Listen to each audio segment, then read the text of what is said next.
And we're going to start.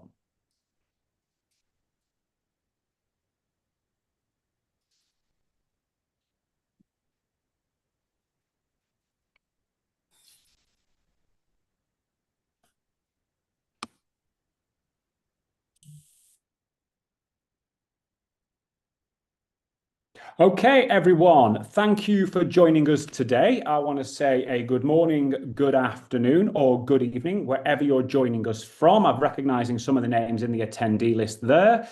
We've got people joining us from across Europe and much further afield. And it's great to see actually that some of the offer holders that we have for this year are likely joining us. We are going to give it a couple of minutes as more people sign in. We have got a large number of people registered for today, over 80 people registered for today. But I want to make sure that we get everyone signed in on all the different fora that we've got streaming today.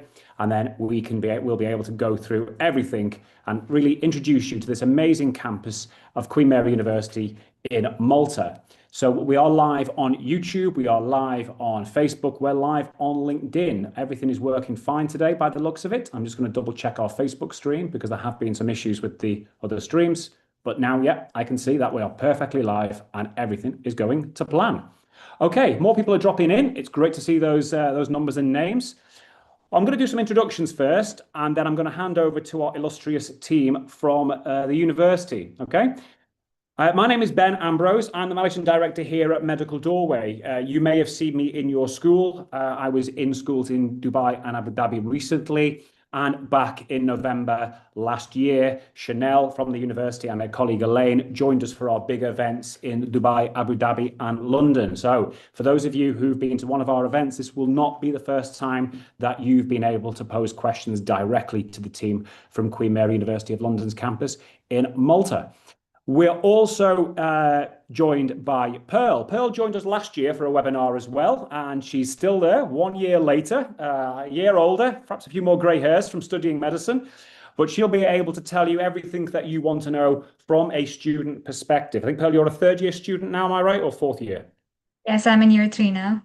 Year 3 now, so been there for a few years, enjoying the Mediterranean, enjoying Malta, and obviously now starting to think about the future career trajectory that she wants to pursue after her time of studying. Okay, so I'm just going to make sure the other streams are working really well, and they are. We've got people joining us here on YouTube, we've got people joining us on Facebook, and we've got a core group of people here on Zoom. A few housekeeping things, guys, as I'll let a few more people join in. You will see at the bottom of your screen, if you're joining us on Zoom, that there is a Q&A. We don't use the chat in this. Please just refer any question you've got to the Q&A. Now, you can type your question into the Q&A at any time you wish, but we will deal with all questions at the end of the presentation. All right, what we will do is we will read your question out. We will not name you along with your question, so don't worry, you will be anonymized. But we'll read the question out because we're the only people that can see your question. Also, many people are going to watch this, actually many more people are going to watch this webinar in the replay on our YouTube or other social media channels. So it's critically important they get to hear your question as well. We will try and group the questions thematically rather than going through them in a chronological method, because that often, enables questions to be answered more efficiently and more effectively. And we always end up with far more questions than we can get through. So I'm going to try and make sure we do them thematically. Okay. But like I said, if you've got a question, you type it in. We will address your question where time allows, and you will remain anonymous in that process. For those that are joining us on YouTube, you can, and that number's just going up right now, you can add a comment into the YouTube conversation. There is a live chat open there. I'm going to be monitoring everything on another screen so we can then address any questions that you've got there if you're unable to join us on Zoom today. This, as I said, is going to be available on YouTube now, and it will be there in the live section of our YouTube channel for posterity. So if you need to have a review of this content, feel free to go there immediately after today's webinar. You will be able to watch the re-recording and then get in touch with us as well. So we're going to do two things. We're going to first start off with the presentation from Chanel, who's the Director of Admissions at the university at the fantastic campus in Gozo in the Maltese Islands. Then we'll have a little show of you how to make an application completely free of charge via Medical Doorway. And we do have to announce that the initial deadline for applications this year is the 27th of February. So please now, if you do want to make an application after today's webinar, we'll show you how to do it. And like I said, we're going to then relay all the questions over to Chanel and more importantly, Pearl, who will be able to address all of your questions as a student. Okay? Right. So without any further ado, Chanel, we've got a lot more people here now. So let me hand over to you. I'm going to mute myself. I'll just keep an eye on the questions and things, and we'll let you share your screen and start the presentation. Thank you so much, Ben. I should be sharing my screen now. Can you just let me know if you see it? Perfect. Okay. So thank you, Ben and Medical Doorway, for this opportunity. My name is Chanel. I am the admissions officer here at the Malta campus. I have Pearl with me today. So anyway, thank you so much for being with us and joining us today. I'm going to start a presentation about the Malta MBBS. So for those of you who may not be aware where Malta is a group of 3 islands in the middle of the Mediterranean. The campus is in the island of Gozo, which is the 2nd largest island, and our campus is in the capital city of Victoria. So I think one of the very first questions that we get asked is why did Queen Mary open a campus in Malta? So Malta was actually a British colony for a very long time, and that influence is still felt in many aspects of everyday life. One being our language. So we actually have 2 national languages, Maltese, which for any Arab speakers with us today, it is very similar to Arabic. It's a Semitic language with English, Italian, French influences throughout, but then we write in Latin script. We also have English as one of our national languages, making the island completely bilingual. And in fact, the course is actually taught in English as well. Another area where the influence is felt is the healthcare system. So our healthcare system is built on the British system, and it's very much similar. In fact, our graduates have went on to work in the UK and have found no difficulty transferring from one healthcare system to the other. Moreover, it's also a system which is excellent, ranking 5th in the world by WHO. So I'm going to be speaking about the course structure now and what you can expect to study over in the next 5 years. So the program is identical to the one taught at the London campus. In fact, our students are doing the same assessments at the same time as the London students. They get clinical experience from the very start. So that's like practical sessions. They also do cadaveric dissections from year 1 too. In year 1, students have sessions in clinical and communication skills, histology, physiology, and also anatomy. You will also have the opportunity to intercalate. So for those of you who may not know what intercalation is, it's an opportunity that it's when you take a year out, it's usually between years 3 and 4, and you study for a BSc or a MSc that year in the UK. So when you would graduate, you'd graduate with 2 degrees instead of 1. So you'd graduate with the MBBS and the intercalated degree that you studied for. So moving on, if you look at the top left corner, that photo, that's what we call our Spyler curriculum. So you're always moving from the generals into the specifics. So we have 3 phases to the curriculum, the first being years 1 and 2.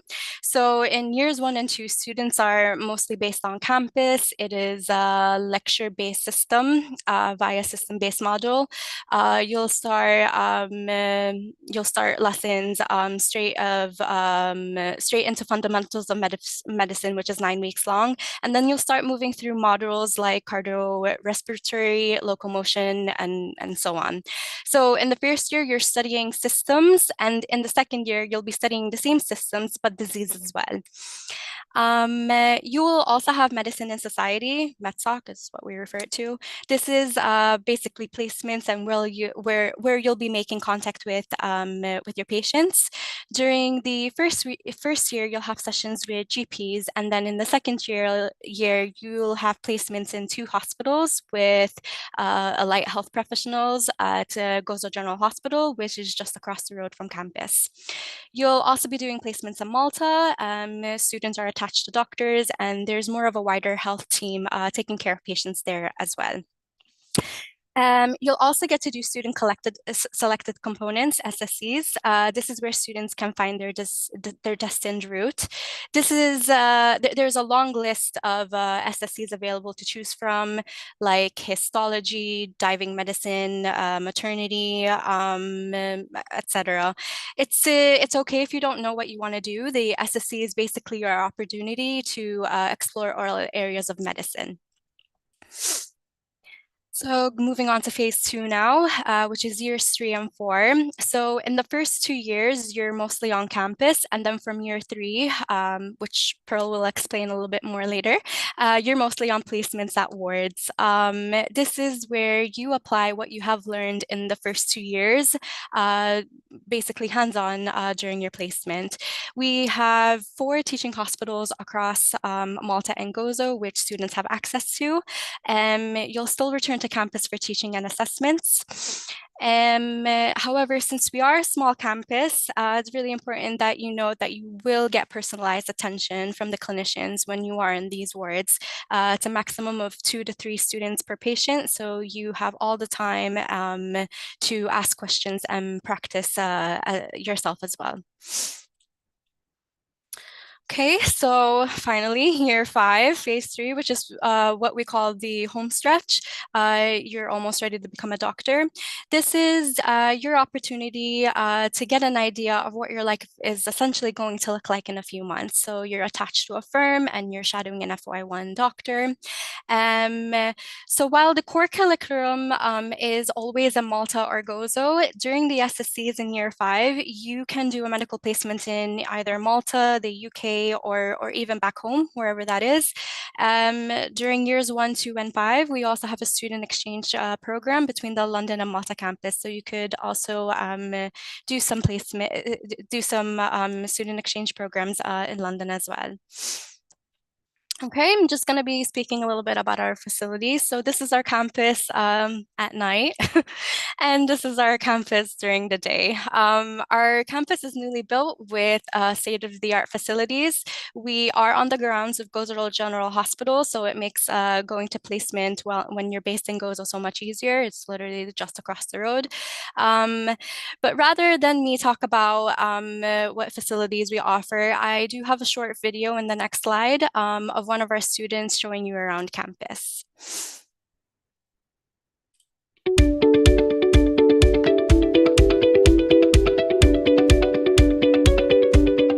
Hello, my name is Krish Patel, a second-year medical student at Queen Mary, University of London, Malta campus, and today I'll be giving you all a tour of the state-of-the-art facilities we have on campus. So the campus is in the grounds of Gozo General Hospital. Behind me is the Anatomy Centre. Just across the road is the Gozo General Hospital, where we have our placements from year 1, and I'm just now walking into the entrance of the university.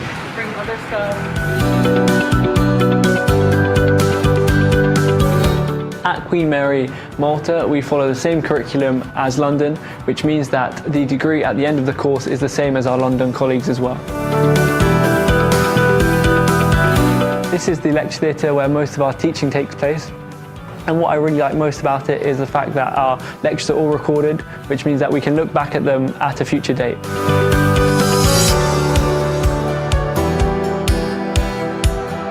This is the clinical skills suite, which is set up as a proper hospital ward. This is where we learn to perform different examinations, such as the abdominal or a cardiovascular examination, as well as where our OSCEs take place as well.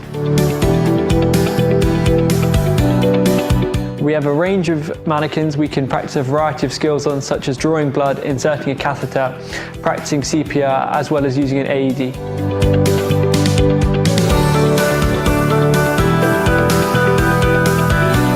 This is one of the 2 PC labs where you can come and do your work.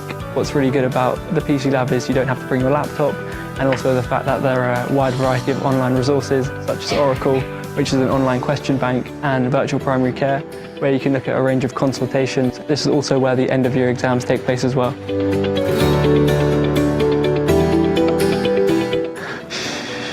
This is a library where most of the students come to study, and we have a wide variety of books which we can use to help supplement our lecture content. So this is the canteen. Getting a morning cappuccino here is a must. This spot just outside the canteen is my favourite spot on campus to hang out with my friends.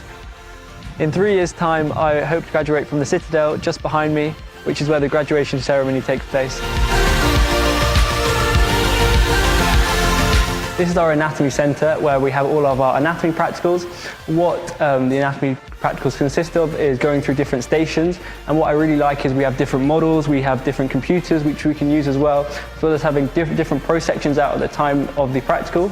One of the most important things is the fact that we get to do cadaveric dissection from year one, which I think is very important, as it's a very new and very interesting experience for us, because the fact that we get to see a human body as well as dissect it, which is very important in giving us appreciation for the human body. This is one of our PBL classrooms. PBL stands for problem-based learning and is a fundamental part of the curriculum here.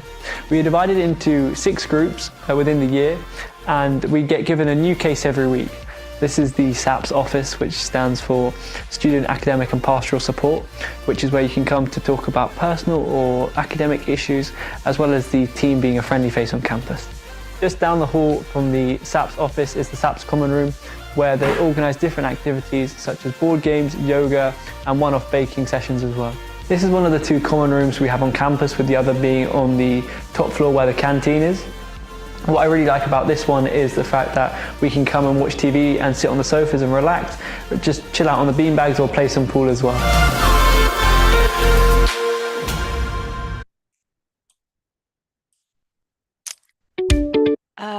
Sorry. Okay. I hope you enjoyed the virtual campus tour and get an idea of what it looks like. So I'm going to be moving on to student life now. Again, we do have Pearl with us, so you could direct any questions to her about student life later on. Okay, so one of the advantages of the Malta campus is that we are a smaller campus. So we aim to recruit up to 80 students per year. That means our students form a very tight-knit community. You do not know the students only within your year, but also in the years above or below you. It also means that we have an excellent teachers to student ratio and very close mentoring available. The academics will know you by name and they know what works best for you. Malta as a country is very safe, enjoys a low level of crime. Gozo especially, my neighbors still leave their keys in their door. It's that safe. My car is unlocked at the hospital parking at the moment. Cost of living is also very low compared to the UK and other European cities. For example, a 3-bedroom apartment shared by 2 other students work out to around 300 to 400 euros per month. And if you add another 600 euros for going out, utilities and food, you'll be living very, very comfortably. So although we are small, Gozo has so much to offer. We're surrounded by the sea, so water sports are obviously a very big thing here. We're actually one of Europe's top diving destinations. If you're into history, we have so much history actually. We were occupied by various people over the years and they definitely left their mark. The 3rd photo on the top right is the Gigantia temples. They are the oldest freestanding structures in the world, and they're also a UNESCO heritage site. Gozo has a good nightlife, but many prefer to cross over to Malta, which is only a 25-minute ferry ride away.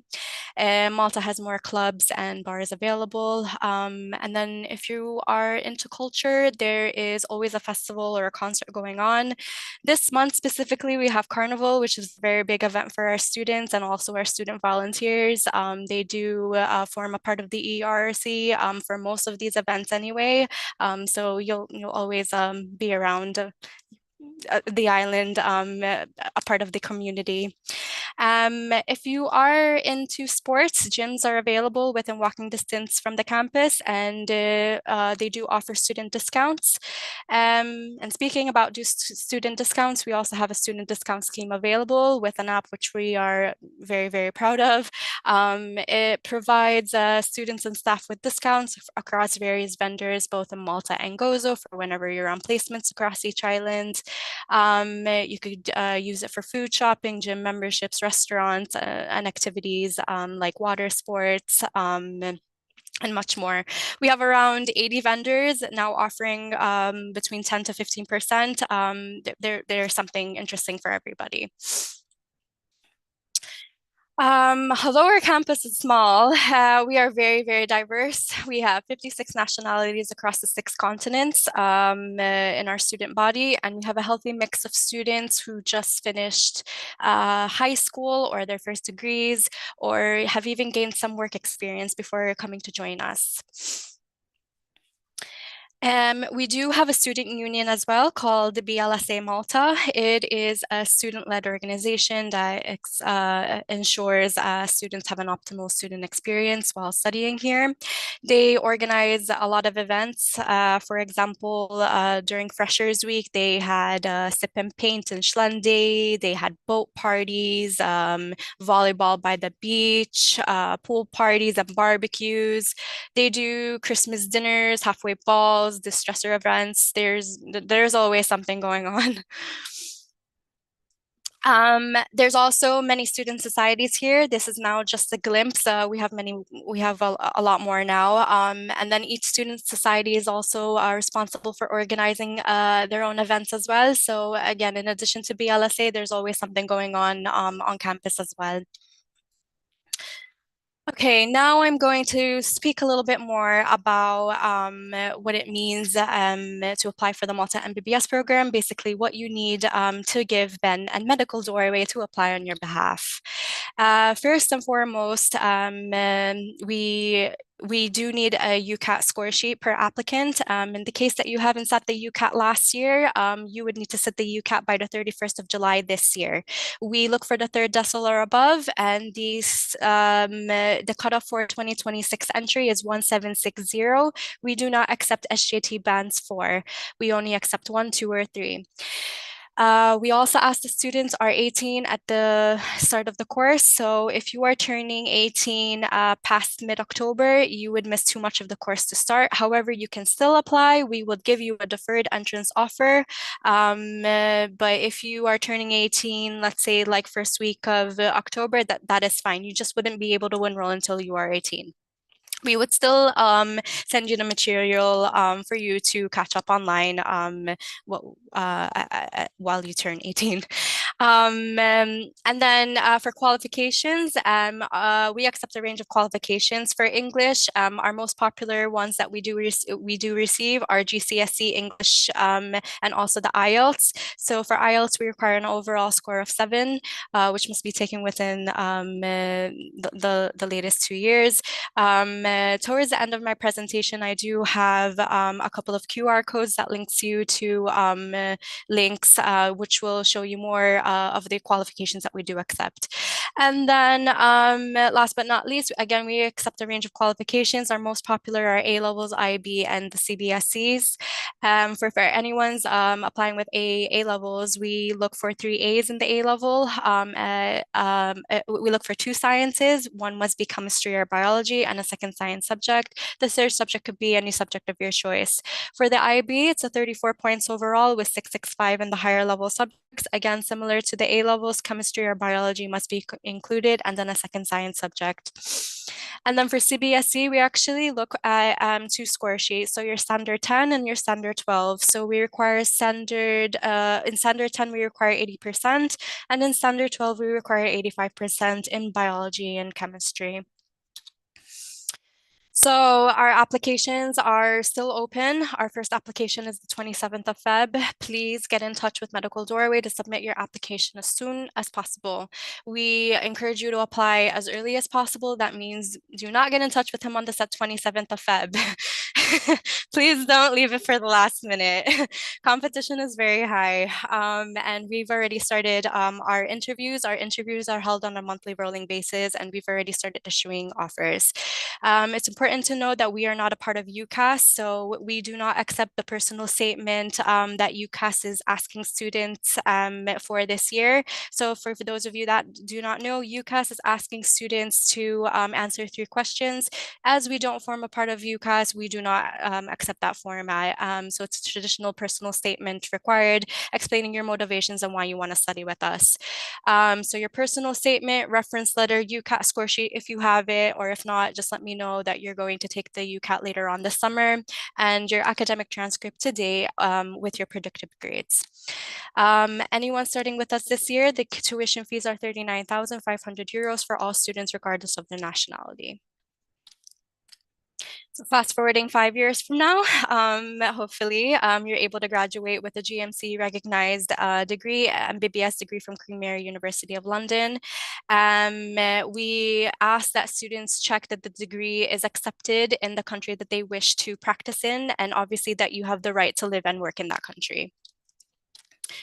I'm just going to do a summary recap of basically what I've been preaching these last, 15, 20 minutes. So we are not a part of UCAS. We offer the same curriculum as the London campus. We're a much smaller campus, so it's more personalized support, more attention to you. It's been 100% pass rate for the past 4 years. We offer a GMC accredited UK MBBS. Cheaper than studying in the UK. So what you pay here in a month, you pay in a week in the UK, in London specifically. And we do offer 300 days of sunshine. These are just more links for you to get to know a little bit more about us. If in case I missed anything or you want to look at something in more detail, please take a screenshot or get in touch with me or Ben if you have any further questions. Okay. I'll stop sharing my screen now. Okay, perfect. Thank you, Chanel, for that overview. And it's great. We've got through that in 25 minutes, everyone. So we've got plenty of time for questions. Listen, I'm going to just take over for a little bit and just go over a few things. Myself and Marina at Medical Doorway, we've had the I would say the privilege of being at the Queen Mary Malta campus on 2 separate occasions. We did go last year, went the year before, but we didn't have the great weather. So we decided to go again last year. And we were there. And the campus and the students are truly spectacular. You know, I'm from the UK. I've taught in a British university, and I felt right at home at the campus in Malta, except the fact that the weather was a lot better, the hospitality was a lot better, the food is a lot better. And there are so many things that you can do, both in Malta, the main island, and in Gozo. And we'll kind of talk a bit more about that with Pearl in a moment. What we're going to just quickly show you is how to make that application. It is extremely simple and will take you no more than 10 minutes to make the application. So after this, you go to medicaldoorway.com. You will see this website. Now, our website is currently will change in the next few months. We're getting a brand new website developed. But this is our website. All you need to do is click on universities or hover over universities. You'll see Queen Mary University of London, Malta there, top right. And then information about the faculty here. Okay, and then you can go to our University MBBS Malta application form. All you then need to do is fill this form in, your basic data, passport number, etc., confirming that you took the UCAT in 2025, yes or no, and then upload a copy of your passport, any certificates that you've got, GCSEs, interim transcripts, or even if you're a gap year student, your A-levels, etc., or IB. Personal statement. Now, about the personal statement, as Chanel said, it is a separate personal statement. Treat it like the old style UCAS personal statement, and please ensure you put a paragraph about why you want to study at the campus in Malta, because that is assessed as part of the actual application. Showing that good connection between you and the campus in Malta is definitely going to give you a slightly more advantage, I would say, of being shortlisted for the actual interview. Then you need to upload a copy of your UCAT result letter. Now, the important thing you need to do, which everyone seems to miss, is you need to write the name of your referee. This is your college counsellor at your school. So if you're at a school and have a designated higher education counsellor, write their name and their email address. If you're at like a British school and it's a head of sixth form, please write that there. The university does need to contact your referee. Okay, they do need a character reference and they will need predicted grades as well. So please make sure you do complete all of those steps. It means that we can process the application very quickly. Now, we do assess every application that comes to Medical Doorway. We will review your personal statements. Okay, so it is important that you do that in a good enough time so we can support you. To give you some context, we've submitted about 47 applications this year. We've already received 27 offers for the program and others that will come in after the next batch of interviews. The earlier we can get you interviewed, the more likely you will to receive that offer, which is either conditional if you're still in school or unconditional if you are a gap year student. Okay, so without any further ado, what we're going to do now is, before we dig into the questions, and we'll give you more time to think about some of the questions, we're just going to kind of like leverage Pearl now. Now, she's been sitting there very patiently. And Pearl, I know you're a third year medical student now. You're on mute, Pearl. You're a third year. Yes. We did the webinar last year. Okay. I just want the people listening on our different forums just to tell us a little bit about your journey from, you deciding to get a British medical degree to the reasons why you ended up choosing to go and study at the campus in Malta. So just talk a bit about your life cycle to where you are now, if that's okay. Yeah, that's fine.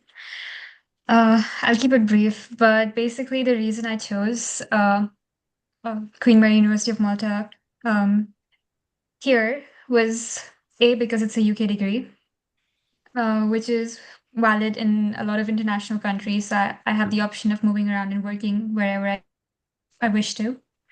But also it's not in the UK, so I'm in Malta. I have better weather, cheaper price of living. And I also like that it's a smaller campus because the student to staff ratio is a lot better here.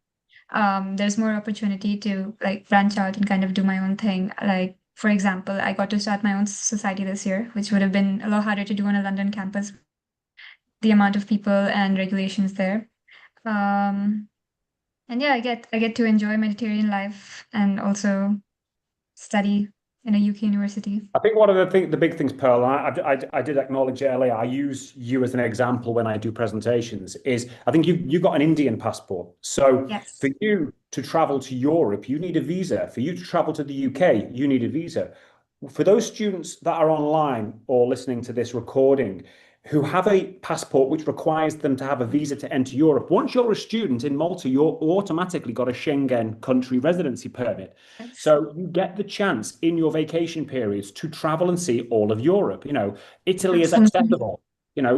Greece. I know you've been to Greece before, Pearl, haven't you? Since Yes. France, Vienna, all of Europe, Spain is all accessible to you for that 5-year period.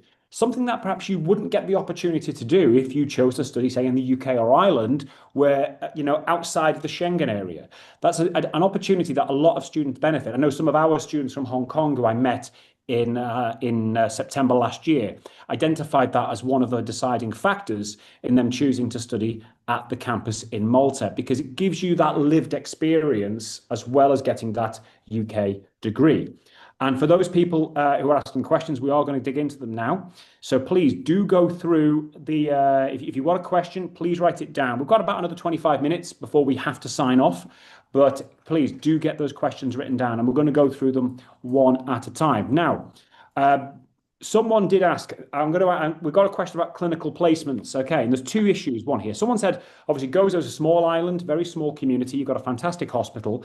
But can you tell me a little bit more about the clinical opportunities that you get as a student, perhaps not just in Gozo, but also Malta? And I know, Chanel, you did talk about the opportunities to do something in the UK as well. Can you just put some more flesh on the bones, pardon the pun, to tell us a bit more about that so this student can have their question answered? Yeah, so I think that's a very valid question. It's something we're mindful when designing clinical placements. So clinical placements are spread across Malta and Gozo, not only Gozo. So while Gozo is much more smaller than Malta, Malta has an entire population of over 500,000 people, and that is where most of our teaching hospitals are at as well. So students gain exposure to high patient volumes and many different cases and specialist care that you would expect from a large teaching hospital. on Gozo, the smaller setting actually works in students' favor, I think. With smaller teams and fewer, learners, fewer students often, they do get more hands-on involvement. They get greater access to consultants, more opportunities to, clerk patients and observe procedures and, discuss cases in depth. I just think, importantly, clinical exposure is mapped to the GMC outcomes, and, it mirrors the same MBBS curriculum taught in London, ensuring, students meet, the same competencies as their UK peers. Yeah, yeah, okay. And then, so one thing that when I've met the students is there's no issue with clinical placements. In fact, some of the things you get to see in Malta are going to be quite different than some of the things you get to see in the UK. So you might even have a more holistic approach to education. You obviously do get more scuba diving and things like that happening off Gozo and around Malta. So you do get some of those issues coming into the hospital there. So there are many opportunities. And like I said, as Chanel said, I should say before in the presentation, the hospital system is set up to mirror the NHS system because Malta was effectively under British control until the 1970s, ultimately, I think. Can't remember exact time. But there was a very heavy British influence on the island. In fact, Malta is still a member of the British Commonwealth as well. So we don't have an embassy, we have high commissions. So you will get a qualification acceptable a qualification which effectively mirrors not just academically but clinically the same degree that you would get in London. Okay, right. Someone asked about how many students a year. 80 students a year is what the university is got at the moment. They've got about 300 applications. And we've submitted just under 50 applications so far of those this year. So please, if you do want to get the application in, and that's the other thing, the application is free of charge to apply. So if you do want to get in before deadline, make the application, ensure that it gets in. It's very powerful option of being able to say no if you do get an offer rather than waiting too late. I think that's the one thing I would quite often say. Okay, right. Let's have a quick look. I want to give Pearl some types of Pearl. Okay, I'm going to leverage you on this one. Someone's asked what type of visa is required. In this particular case, it's a Type D residency permit, which is the typical national visa. Pearl, you obviously were in India when you applied. Can you just tell us how the visa process worked for you? Because I know it's different to some degree depending on where you come from, but I know if you're coming from India, visas can be a lot more convoluted to get. Just tell me a bit about the visa process for you in your particular situation. So basically, when I accepted my offer, I almost immediately applied for my Schengen visa. I think it was like a 3-month long stay visa. Yeah. It was a lot of work, I would say. So apply early because it does take a while to come back.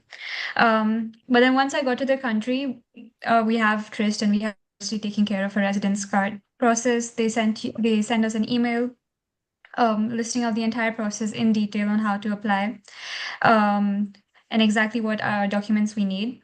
Once that's done, because the university is affiliated with the processing of our cards, they're able to speed it up and make sure everyone's able to go home for winter break the same year. So that's not too bad. And especially card every year is once again submitting the same form over and over. So it's not bad. It's only the visa that takes a while. So Pearl gave some information about applying for her residency cards once you're here. So yeah, that is something that the university supports you in. However, since Pearl has joined us, unfortunately, the visa requirements do change year on year.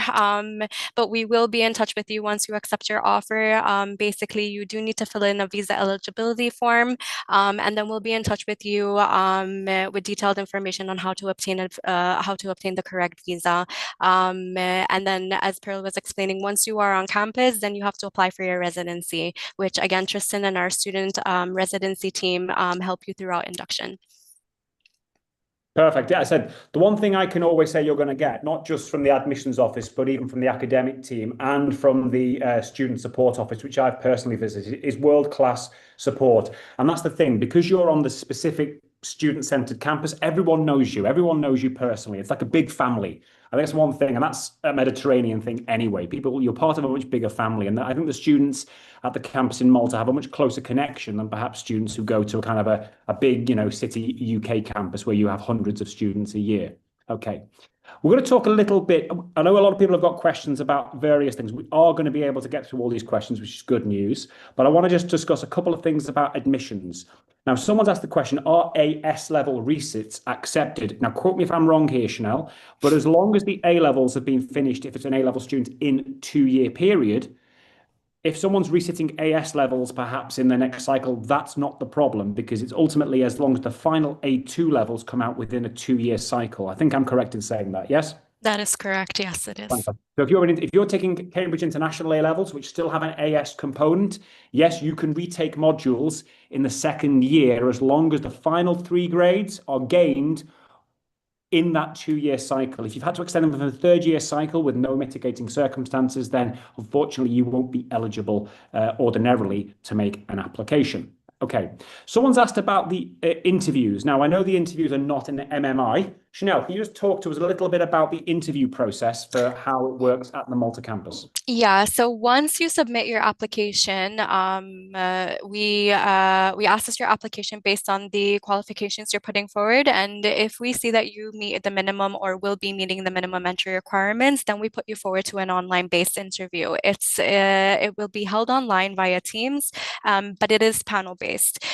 We do send you the interview invite via email. Along with that, you'll receive the ethical scenario, which you need to read because you'll be asked questions around it, as well as other general competency questions.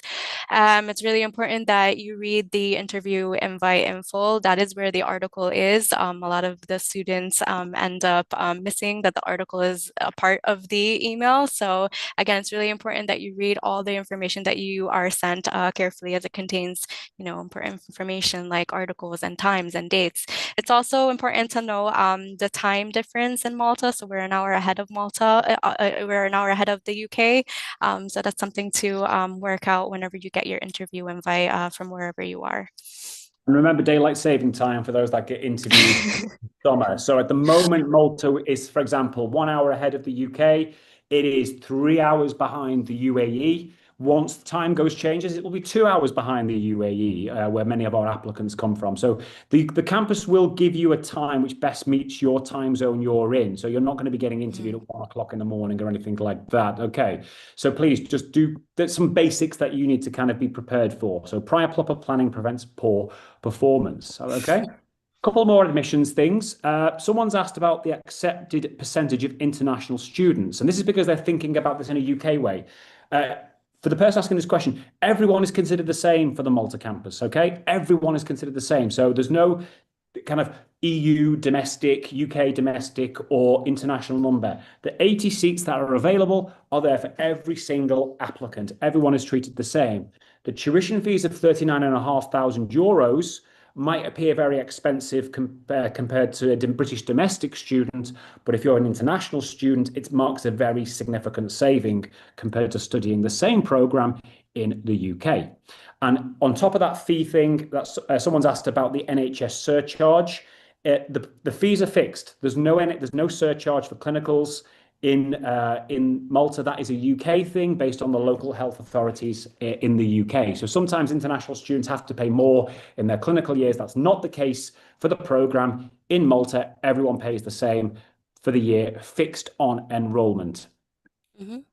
Okay, right. We're going to, very final one on admissions and things. Okay. Someone's asked about the qualifications for Canadian students. It does depend on what territory or province you're from. Most of our applicants are coming from Ontario with the Ontario Secondary School Diploma. We do get a few from Montreal and British Columbia. It will depend on what curriculum you're taking. The university have a list of all the qualifications, so you can take a look at them and we can go through that with you anyway. And this team are fantastic. Elaine and Chanel and her colleagues are all fantastic. They will give us advice very quickly on that. So don't you worry about that. You're not going to be waiting for weeks on end to get an answer on whether your qualification is acceptable. Right, there are a few questions in this, Chanel, and I've not got the updated information, so I'm just going to push it over to you. People are asking about scholarships. Are there any opportunities for scholarships at all of any type at the university? Last time we had this conversation, there weren't that many, I'm afraid. Unfortunately, there still aren't that many. We were just discussing Canadian applicants. So Canadian applicants, specifically Ontario, are able to apply for OSAP funding. So you would just need to check that funding is available maybe in your country. But unfortunately, no scholarships are available, and no loans are available either. Most of our students typically self-fund. Yeah. But we do get students from certain parts of Canada, Ontario, Alberta. Yeah, Alberta as well.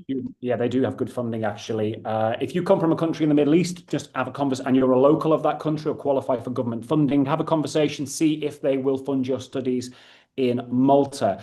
Many of our students in the Middle East do prefer Malta because, as Chanel said before, Maltese language is related to Arabic. So there are some common words and common phrases, etc. And also the weather is more pleasant. And it's like a local campus, really, in terms of the culture and things in many ways as well. But Malta has got a very distinct culture because it's so blended, and it is a fantastic place to kind of embed yourself in what is a very, unique place to live, full of history, packed on every single corner of those islands that you can possibly imagine. Okay, right. A-level students, yes, you need to apply now before A-level exams. Treat it just the same as the UK. Apply now, get that conditional offer. Okay, all right. Right, let's take a look down some of these questions. And then I'm going to talk about the NHS and the pathway back to the NHS in a bit, because there's quite a few questions in that. Let me just clear some of them. And for those that are asking, no, it is just a medical school. There are no other programs at this campus. It is a medical school. Okay, so you can't study another program there apart from medicine. Okay, right. Before we look at some of these other more deep NHS questions, Chanel, can you just tell us a bit about the career trajectories that the students have gone on to after they've qualified? So most of our students have gone on to the UK and are now working within the NHS. Some students have decided to do some research, those they haven't went anywhere yet. Some of them went back to their home countries, and we actually have some of them that have stayed in Malta. So we do offer the foundation years in Malta as well for anyone interested in doing them in Malta. However, to be eligible for the Malta Foundation program, you do need to pass a medical Maltese exam, and I believe you need to pass that by year 2. So we do have opportunities available. So I think we do need to address the NHS situation at the moment. We do prepare our students for the UK FPO application, and so far all of our graduates have went to the UK without any issue. And they have found transferring across the healthcare systems very, very efficient, since it's the same healthcare system here. It's correct to say that the UK Parliament is now considering a bill which could impact our medical graduate from this year going forward. The bill was only recently introduced around 3 weeks ago. We as a university, the university senior management team is in active discussions with various stakeholders across not just the UK, but also Malta as well, government bodies, legal representatives, and other relevant organizations, to make sure that the Malta graduates' status is accurately appreciated in planning for our future employments now. All that we can say is it's currently under consideration and nothing has been finalized yet. So we just ask people to be patient until these questions are resolved, and that we could, provide a proper and final answer, and give you more of a definite answer, really. We will be updating our websites as well as Medical Doorway and everyone that we work with regards to how the situation goes forward. Yeah, I just want to add a point to that. Remember, everyone, that the number of students that are coming out of the program is relatively small. Okay, compared when you look at how many vacancies historically there were on the foundation training scheme, there were actually a significant number of vacancies. Now the issue is they've been kind of swamped by a lot of graduates coming from non-UK degrees outside of the European Economic Area, who would apply for foundation year 1 training, as opposed to EEA graduates who go straight into fully licensed positions within trusts themselves rather than through the foundation system. Based on looking at the numbers, if the number of applicants through the FPO system from outside of the EEA drops, as I expect it to do from the NHS prioritisation bill, I don't really pragmatically see an issue for the students coming from the different British degrees around the world, of which there are like 2 or 3, one of them being the program in Malta. I don't honestly see that having an impact on or being impacted that by the new prioritisation bill. Obviously, that's not from a policy perspective, that's just from looking at it pragmatically from a numbers perspective, because I do expect applicants from around non-EU countries, say from Africa, from South Asia, etc., who've got non-British degrees, for those numbers to drop as people's registration for what is PLAB MLA drop as well. The campus in Malta, I've already spoken to them. The senior management at the London campus, who obviously have stakeholders within the GMC and the BMA, etc., are already having those conversations. And as Chanel said, they will update us on how that impacts the graduates, potentially impacts graduates from the Malta campus. So as I said, the policy is still not even actually law yet. It's now going to committee stage. It's gone through the House of Lords at committee stage, so it hasn't even progressed through Parliament yet. So please keep an eye out for the amendments. It's not a fait accompli. Let's wait and see what happens. But either way, you will have a British qualification, which will in effect give you an advantage over students who've qualified from outside of Europe, who are also applying for FPO positions as well.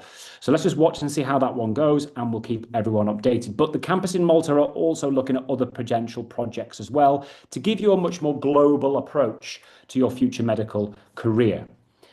For those, someone's asked about whether the program is acceptable in Singapore. The Singapore Medical Council has a very narrow list of programs it recognised for housemanship. Last time I checked, the Malta campus wasn't on the Singapore list because very few British curriculum are actually, and I think that is still the case, okay? But so far, from what I can understand, 100% of the graduates who want to enter the UK foundation system have been able to do so and are progressing through their careers. I think we've had 4 or 5 years worth of graduates now, Chanel, come out. Am I right? I can't exactly remember how many graduating years we've had now. It's been that long since we started working with the campus.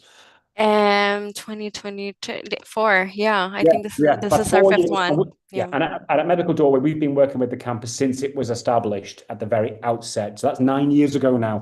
Just shows how old I've gone. But yeah, so we do have significant success from this particular campus. Okay. Someone's asking about, by the way, guys, we've got about 9 minutes, so please do fire away with any more questions, either on YouTube or LinkedIn or on Zoom. But someone's asking about practicing in Canada. The Canadian system is based on the Medical Council of Canada qualifying exam. That's the first step you have to take, and then you have to take the practical exam after that as well. But you do have Canadian students, I believe, Chanel, with you at the moment. Yeah? Yes, we do. It's been quite of interest lately as well. So far, we haven't had any student go back to Canada, but it is one of our recognized countries, so it is an opportunity for you to explore after graduation. Yeah, and I do know that the Albertan government are actively recruiting British trained doctors to go and work in Alberta. I get the adverts all the time on my different social media channels, basically, and in various publications that I'm privy to based on what I do as a career. So the Malta campus doesn't have, someone's asked about, would you have dentistry? No, I'm afraid it is just medicine, I'm afraid. So if you want to do dentistry, do get in touch with the Medical Doorway. We can help you apply elsewhere as well. We do have many dental programs in and around Europe, but nothing that we can offer, I'm afraid, at Malta. So at the moment, I've got another question. Okay. To all, do you have any representatives touring Southeast Asia this spring? No, myself, I will be in Hong Kong at some point, but there for a very short trip. If you want to book a consultation to discuss the program in Malta with myself here at Medical Doorway, you can do that on our website. Just go to book a consultation. We're available usually every Monday and Wednesday. I'm not available next week because next week I'm training teachers all over the UK about European medical education. So I won't be available next week, but we will be available the week after. What I would advise people to do as well is go to our YouTube channel. Go to Medical Doorway on YouTube. Last September, we did a tour of the campus and we did a little Segway tour, courtesy of the staff at the university, around the island to show you more about it. We made you see fantastic things on the island of Gozo and some sites that you're going to see in Malta. For those people that are Game of Thrones fans, you'll be able to see various sites from the Game of Thrones series across the Maltese Islands. One of them is not there anymore. It collapsed from natural coastal erosion not so long ago. But still, you will get to see an amazing range of natural and human history in the islands. In fact, last September, I was on the coast enjoying the sunset and a pizza, and a huge manta ray jumped out of the sea, something I've never seen before in my life. And it's one of those things, 1,000,000 to 1 shot, that you'll get the chance to see. Listen, you wouldn't see that in Birmingham, would you? So please think about the different places that you can study medicine in, and perhaps Malta might be the right option for you. Okay, right. There are no more questions that we can address at the moment. Someone's asked about a graduate school. No, it's a 5-year program straight through. But I would say if you do want to get more information, just get in touch with Medical Doorway, go to our website, book a consultation with us, or go to our YouTube channel. There are no other questions. There's been some comments about Medical Maltese, etc., but I've addressed that one on YouTube, and we've all answered with the questions that we've had today. I want to say a huge thank you to everyone that's tuned in today. We will be sending a further email out about our upcoming webinars. We have got another webinar coming up on the 19th of February with colleagues from Charles University First Faculty of Medicine in Prague in the Czech Republic, for those that want to study in Central Europe. Chanel did a little tour with Medical Doorway and Charles University of Abu Dhabi back in November. So these universities know each other very well. We've got there. That's going to be taking place at 2 p.m. GMT on the 19th of February. That's half term in the UK, so everyone can sign in, and it's a good time for the rest of the world as well. We do hope to see many of you there. But if you are determined to get that place at Queen Mary University of London's campus in Malta, please go to the Medical Doorway website now, make that application. Take no more than 10 minutes. It's completely free of charge. And then let's get you ready for the upcoming interview that hopefully we will have scheduled for you in the coming months. Pearl, I'm sorry that if we've isolated you a little bit. There weren't as many questions for you today as there has been in the past, but I want to say a huge thank you again for giving your time freely for us today and for the university. You're a great ambassador for the university, and you're going to make a fantastic doctor in the future. Thank you. If anyone needs anything else, you can get in touch with Medical Doorway. You can get in touch directly with the campus in Malta. I know there are some school counsellors online today. I spotted some of the names from Portugal and some other places. If you do want to go and visit the campus in Malta, get in touch with us. The university will be happy to welcome you. And if anyone does want to make a trip out to Malta, I would say give it a couple of months till the weather gets warmer, because you'll get a lot more opportunities to see more of those fantastic islands in your time in the Mediterranean. Thank you so much, everyone. Thank you, Chanel. Thank you, Pearl. Thank you. Until the next time, wish everyone a great weekend, and I look forward to hearing from you soon. Bye now. Bye.